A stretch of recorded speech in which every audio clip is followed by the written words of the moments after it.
네, 안녕하세요. 더드라이브 조창현입니다. 저는 오늘 정말 따끈따끈한 신차를 지금 타고 고속도로를 주행을 하고 있는데요. 여러분들이 정말 기다리고 궁금해했던, 저도 개인적으로 정말 궁금했던 그런 차입니다. 현대차 아이오닉 9 3열 SUV죠. 현대차의 전동화 플래그십 모델이고요. 이제 이 차보다 더 높은 전동화 모델은 현대차에서 나오지 않겠죠. 차체 크기는 딱 봐도 어마어마하게 웅장합니다. 펠리세이드 신형이 나왔는데 그거와 전장이 똑같습니다. 그렇게 큰 차다, 이렇게 보시면 되겠습니다. 지난 9일 사전 계약을 시작을 했고요. 이 차가 또 주목받았던 그런 가장 큰 이유 중에 하나는 한 번 충전에 500km 이상을 주행을 한다는 겁니다. 여기서 부산까지 가고서도 배터리 총 용량의 20%가량이 남아있다. 그래서 서울서 부산까지 가는데 한 번도 충전하지 않고 간다. 그런데도 20%가 남아서 충분히 갈 수가 있다. 정말 대단한 거죠. 사실 전기차를 타면서 주행거리에 대한 부담이 가장 크죠. 저는 전기차에 대한 거부감이 지금 현재 이 시점에서 두 가지가 있다고 보는데요. 하나는 화재고 하나는 주행거리입니다. 그 주행거리에 대한 부담감 때문에 전기차를 망설였죠. 그런데 제가 보기에는 1회 충전에 500km라면 더군다나 이렇게 큰 3열 SUV가 그렇다면 주행거리에 대한 부담은 이제 가지지 않아도 되지 않을까, 이런 생각을 개인적으로 해봅니다.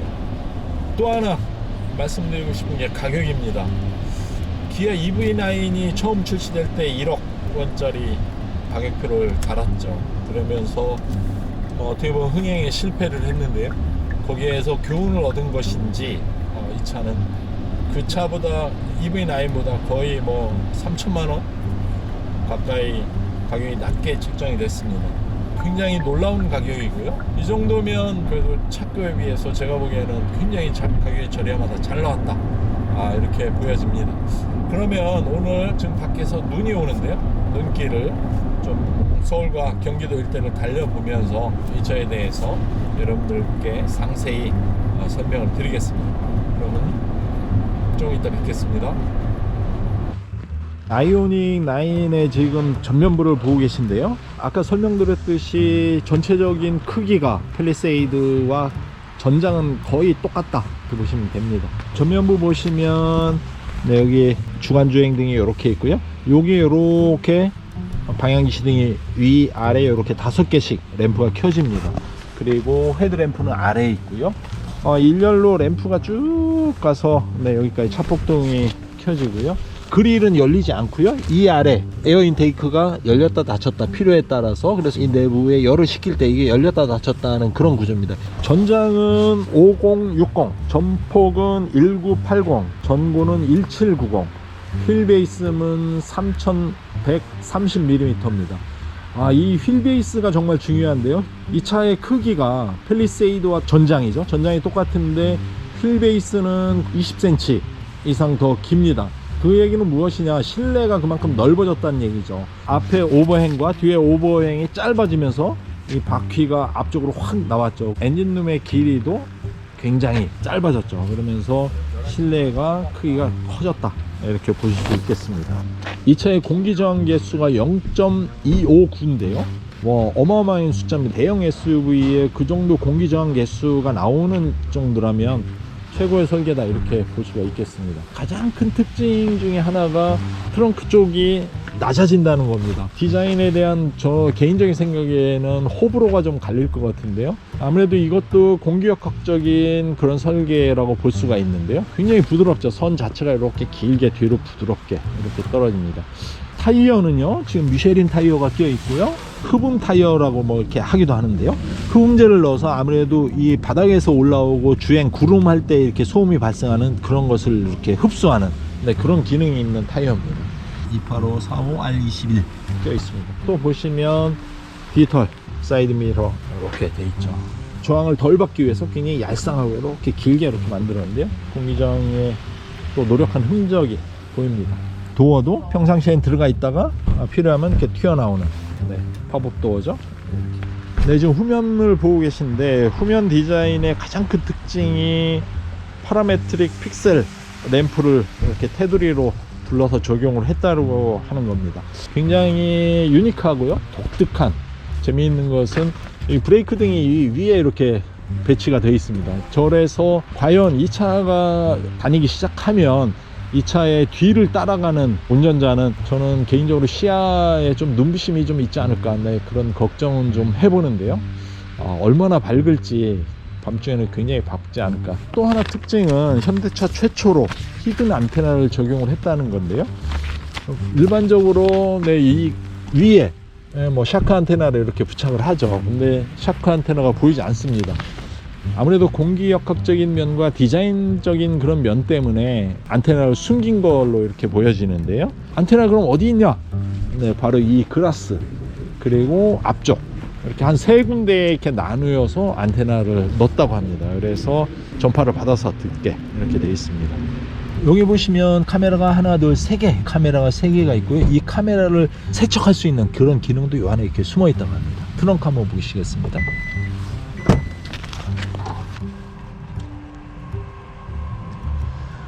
네, 트렁크 지금 열렸는데요. 3열이 지금 세워져 있죠. 트렁크는 기본 620리터 그리고 최대 2462리터까지 이렇게 늘어난다고 합니다. 어마어마하게 늘어난 거죠. 여기 보시면 네, 3열 여기 3이라고 써 있죠. 레프트 라이트 이렇게 되는데 한번 라이트 쪽으로 한번 접어 볼까요?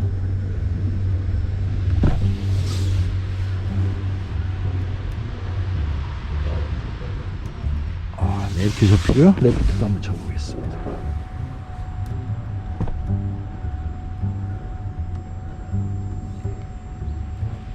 네, 3열이 이렇게 접히는데요.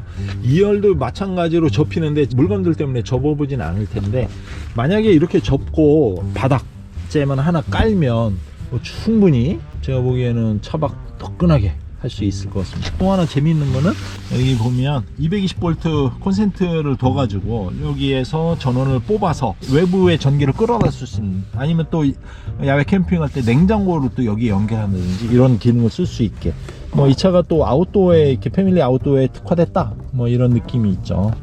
그리고 2열도 이렇게 앞으로 눕힐 수 있게, 네, 이런 기능들이 있습니다.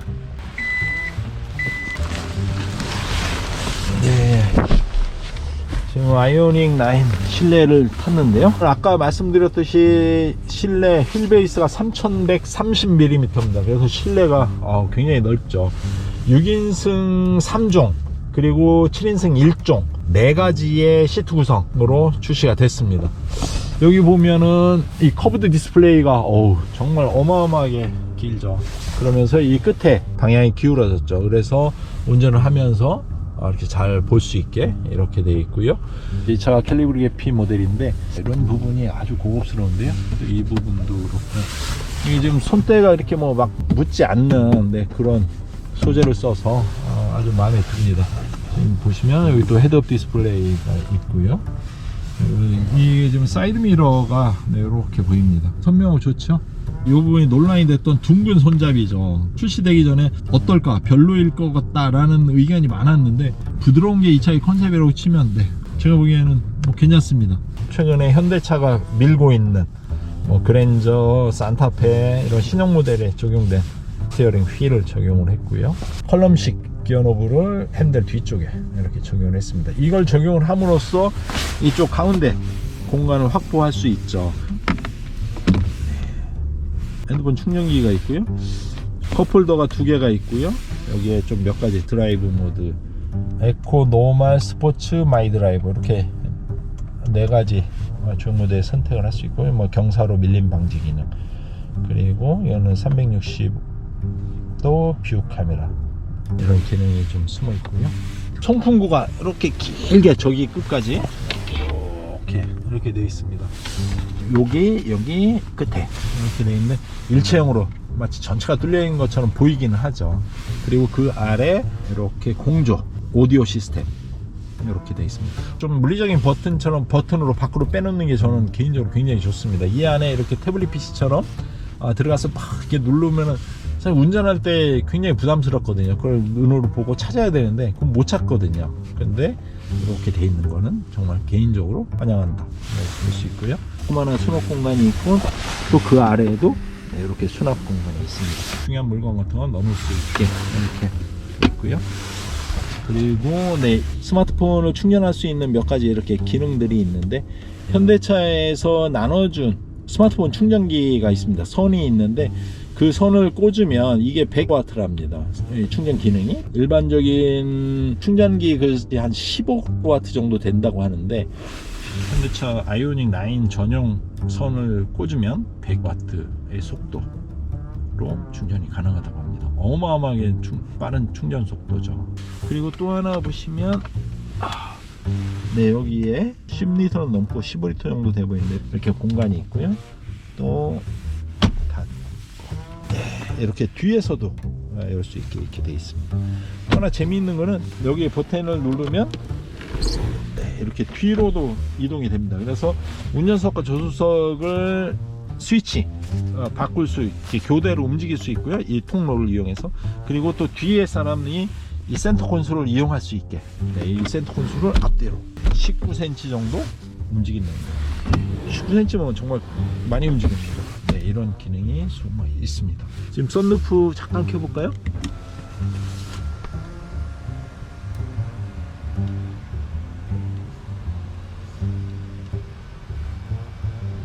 네, 이 썬루프 기능이 지금 3열까지는 닿지 않지만 2열 끝까지 썬루프가 열립니다. 실내에 정말 많은 빛이 들어오고요. 넓어서 개방감이 정말 끝내줍니다. 썬루프 정말 크네요. 네, 1열을 이 정도로 살펴보고 2열 한번 가보겠습니다.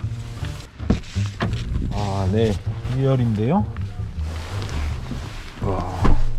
최고급형 모델이기 때문에 이 앞에 일단 카메라가 이렇게 장착이 되어 있습니다. 옆에 보시면 햇빛 가리기. 저는 개인적으로 이렇게 수동 햇빛 가리개를 정말 좋아하는데요. 고장 없고 제조 비용 적게 드는 이런 거 좋습니다.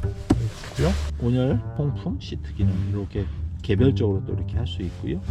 송풍구가 위에 있습니다. 그래서 이렇게 방향도 바꿀 수 있고 이런 기능이 또 이렇게 있습니다.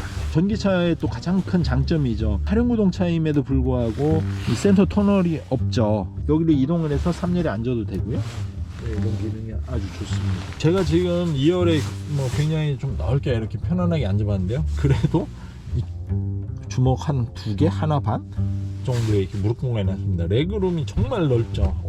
그리고 이 헤드룸도 한 뼘은 안 돼도 한 뼘 가까이 남습니다. 2열 진짜 넓네요.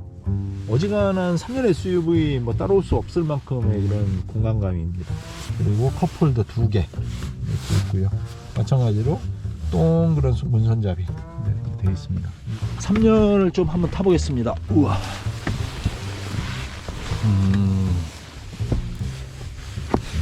네, 3열 지금 2열을 조금만 앞으로 더 당기면 3열 충분히 앉을 수는 있을 것 같은데, 제가 좀 키가 좀 큰 편이어서 조금 시트와 앞 시트가 닿기는 하는데, 이거는 사실 앞 시트를 앞으로 당기냐 뒤로 미냐 이런 문제가 또 있기 때문에 앞 시트를 좀 당기면 충분히 앉을 수 있겠습니다. 여기는 컵홀더가 1개, 이쪽은 컵홀더가 2개 이렇게 되어 있고요. 시트가 굉장히 단단한데요. 충분히 활용을 할 수 있을 것 같습니다. 이 정도면 아이들 정도는 충분히 탈 수 있지 않을까 이런 생각이 듭니다. 이제 외부 디자인과 실내를 이 정도로 살펴보고 그러면 한번 시승을 좀 해보겠습니다. 출발. 네, 이 차에는 110.3kWh 배터리, 리튬이온 배터리죠, 적용이 됐습니다. 배터리는 차체 하부에 정중앙에 잘 모셔져 있고요. 그래서 저희 모든 트림이 500km 이상 주행을 할 수 있습니다. 긴 주행거리는 532km죠. 근데 현재 저희들이 타고 있는 이 차는 사륜구동의 캘리브레피 모델인데 6인승이고요 501km 주행거리, 복합 기준입니다. 주행을 할 수가 있습니다. 전체가 500km 이상 주행할 수 있다는 그런 특징이 있고요. 대단한 차입니다. 주행거리가 500km 넘는다는 건 정말 주행에 대한, 충전에 대한 그런 부담이 확 줄었다 이렇게 보실 수 있겠습니다. 아이오닉 9은 항속형 모델과 성능형 모델 두 가지로 나뉘는데요. 항속형은 거리를 위주로 세팅을 했고요. 성능형은 성능, 퍼포먼스를 위주로 세팅을 했다. 단순하게 이렇게 보시면 되겠습니다. 저희가 지금 타고 있는 모델은 성능형 사륜구동 모델입니다. 최고 출력이 315, 일반 내연기관차 기준으로 422마력, 400마력이 넘어가는 뭐 어마어마한 출력이죠. 그리고 최대 토크는 71. 우리가 일반적으로 가솔린 모델의 토크가 한 30, 35 정도 나오면 와 토크 좋다 이렇게 표현을 하거든요. 근데 그게 2배가 넘는 70이 넘으니까 토크에 대한 걱정도 아무것도 할 게 없다. 그래서 제가 아까 속도를 좀 내봤는데요, 가속도가 어마어마하게 빠르게 이렇게 붙습니다. 아이오닉 9은 애초에 개발 단계부터 패밀리카를 염두에 두어서 차후에 그런 고성능 모델을 추가한 뭐 이런 계획은 없는 모델입니다. 아무래도 그렇다 보면 초기 세팅값부터 출력이나 토크가 모질라지 않게 이렇게 세팅을 했지 않았나 이런 생각이 듭니다. 전비는 평균 복합 연비죠. 전기차는 전비라고 얘기해서 4.1km, 그리고 1회 주행 가는 거리는 500km고요. 네, 아이오닉 9을 시승하면서 가장 큰 특징으로 느낀 것 중에 하나는 소음이 정말 적다. 실내로 들어오는 진동이나 또 풍절음, 외부 소음이 생각보다 적다. 제가 조금 전에 고속으로 달려보고 저속으로도 달려보고 지금 이제 국도를 달리고 있는데요. 하부에서 올라오는 소음도 굉장히 적고요. 외부에서 들려오는 차 소리 그리고 바람 소리도 생각보다 적습니다. 이게 액티브 노이즈 캔슬링을 적용을 했고요. 이중 흡차음 유리를 앞유리 옆유리에 적용을 했다고 합니다. 일반 맨유리에 흡차음제를 넣고 그 위에 또 맨유리를 붙입니다. 그래서 차단을 하는데 안으로 소리가 안 들어오게 이렇게 굉장히 신경을 썼다고 합니다. 또 하부에도 뭐 3열 러기지 쪽 하부와 바퀴 쪽과 뭐 이런데 흡음제를 넣어서 소음이 정말 놀라울 정도로 이렇게 들리지 않습니다. 정말 시야가 마치 조금 높은 트럭을 탄 것처럼 높고 이렇게 넓습니다. 확 트였고요. A필러가 이렇게 좀 도톰한 느낌도 있는데 전혀 시야를 가리지 않습니다. 또 거기에다가 이렇게 조그만한 쪽창을 옆에 둬가지고요, 또 시야가 조금 더 시원해지는 이런 느낌도 있습니다. 그래서 시야가 좋고요. 제가 이 차 타면서 이건 좀 아쉽다 하는 부분이 한 가지 있는데요, 룸미러입니다. 디지털 방식을 적용을 했는데 지금 눈이 오고 길이 뭐 진흙길도 조금 있었는데 카메라가 아주 깨끗하게 잘 비춥니다, 후방을. 그런데 하나 좀 눈에 거슬리는 게 빛 반사가 후면부를 선명하게 보이는 걸 방해합니다. 그게 좀 아쉽네요.